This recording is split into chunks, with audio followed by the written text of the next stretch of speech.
adalah pemrosesan pembayaran yang berkantor pusat di Munich, Jerman. Perusahaan menawarkan pelanggannya layanan transaksi pembayaran elektronik dan manajemen risiko, seperti penerbitan dan pemrosesan kartu kredit. Anak perusahaan Wirecard, Bank AG, memegang izin perbankan dan memegang kontrak dengan beberapa perusahaan jasa keuangan internasional. Wirecard Card Solutions Ltd atau WDCS adalah anak perusahaan yang sepenuhnya dimiliki dan berkantor pusat di Newcastle upon Tyne, Inggris.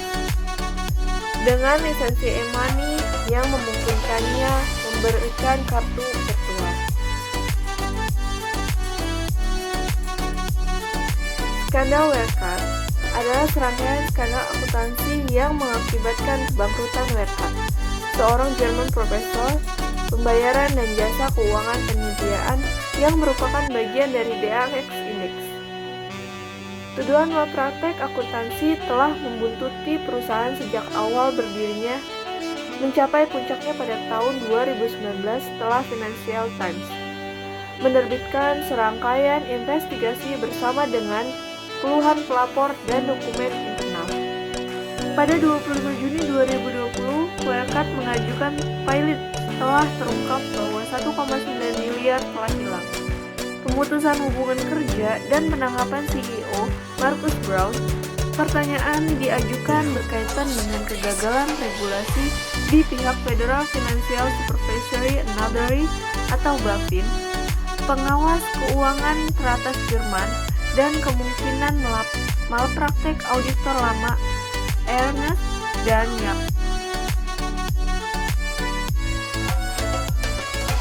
Gabungan perbankan Wirecard atau melalui anak perusahaan Wirecard Bank dan operasi non-perbankan atau terutama pemrosesan pembayaran membuat hasil keuangannya lebih sulit dibandingkan dengan perusahaan sejenis, sehingga investor harus bergantung pada versi laporan keuangan perusahaan yang disesuaikan.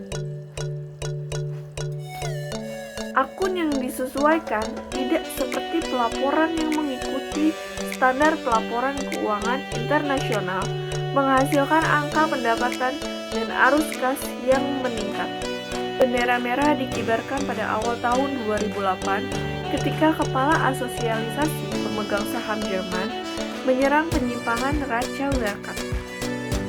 Setelah EY melakukan audit khusus sebagai tangkapan atas kritik tersebut, EY mengambil alih sebagai auditor utama untuk Wirecard dan akan tetap demikian selama sisa sejarah perusahaan.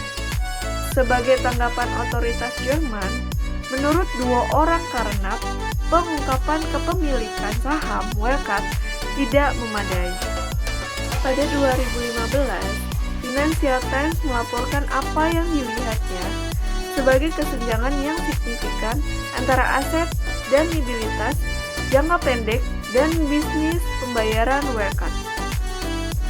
Ini karena Wirecard hanya mengambil sedikit komisi dari volume pemrosesan pembayaran dan aliran pembayaran transien melalui akun Wirecard disesuaikan untuk mencerminkan potongan kecil Wirecard.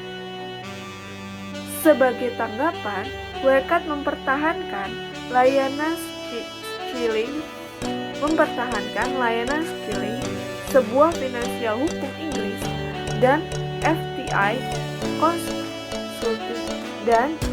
Consulting, sebuah agen hubungan masyarakat di London. Kemudian pada 2015, J Capital Research menerbitkan laporan yang merekomendasikan sorting saham Wirecard karena melihat operasi perusahaan di Asia jauh lebih kecil daripada yang diklaim.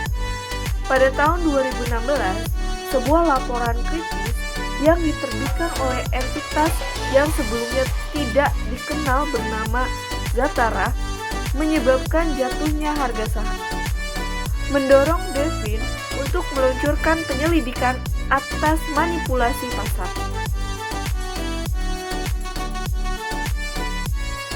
Berkenaan dengan kritik terhadap Wirecard, sekelompok investor kecil telah lama mendukung perusahaan dengan ikut serta dalam tuduhan perusahaan dan regulator terhadap penjualan pendek dan manipulasi pasar.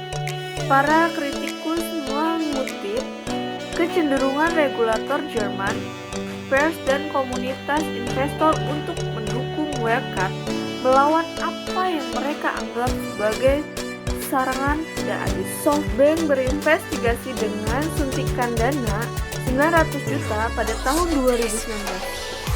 Setelah kegagalan perusahaan diumumkan, eksekutif SoftBank menyalahkan apa yang mereka lihat sebagai kegagalan di pihak auditor dan mengumumkan rencana untuk menuntut EY untuk ganti rugi, bergabung dengan upaya lain untuk melakukan tindakan hukum terhadap auditor.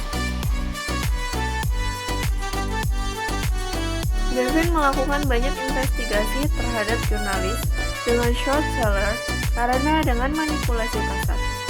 Sebagai tanggapan atas pemberitaan media yang negatif tentang Wirecard, Bevin tidak memiliki kewenangan untuk menyelidiki bisnis inti Wirecard atas praktik akuntansinya dan pada kenyataannya hanya memiliki kewenangan atas anak perusahaan bisnis Bank Wirecard. Seperti yang diungkapkan oleh auditor khusus KPMG, auditor lama Wirecard, EY gagal memverifikasi keberadaan cadangan kas dalam apa yang tampaknya merupakan laporan bank palsu. Audit khusus juga mengungkapkan ketidakmampuan untuk memverifikasi sebagian besar keuntungan Wirecard dari 2016 hingga 2018. Selama audit khusus, Wirecard membuat pernyataan yang menyesatkan kepada investor yang mengakibatkan investigasi kriminal setelah pengaduan diajukan ke jaksa oleh BPN.